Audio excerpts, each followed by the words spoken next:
మహబూబ్ నగర్ జిల్లా జడ్చలలో భారీ వర్షం కురిసింది. ప్రభుత్వ ఆసుపత్రి జలదిగ్బంధంలో చిక్కుంది. రాత్రి నుంచి కురుస్తున్న భారీ వర్షానికి హాస్పిటల్ ఆవరణ మొత్తం జలమయంగా మారింది. మెయిన్ గేట్ నుంచి వరద భారీగా వెళ్లడంతో రోగుల బంధువులు తీవ్ర ఇబ్బందులు పడుతున్నారు. హాస్పిటల్లో చికిత్స పొందుతున్న రోగులు ఆందోళనకి గురవుతున్నారు.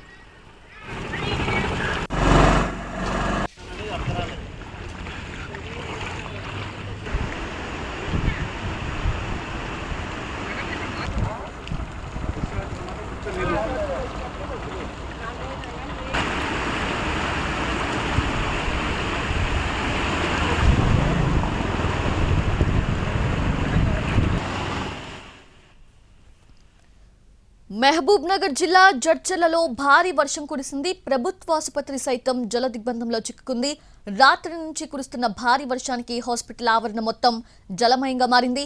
మెయిన్ గేట్ నుంచి వరద భారీగా వెళ్లడంతో రోగుల బంధువులు ఇబ్బందులు పడుతున్నారు. హాస్పిటల్లో చికిత్స పొందుతున్న రోగులు ఆందోళనకి గురవుతున్నారు.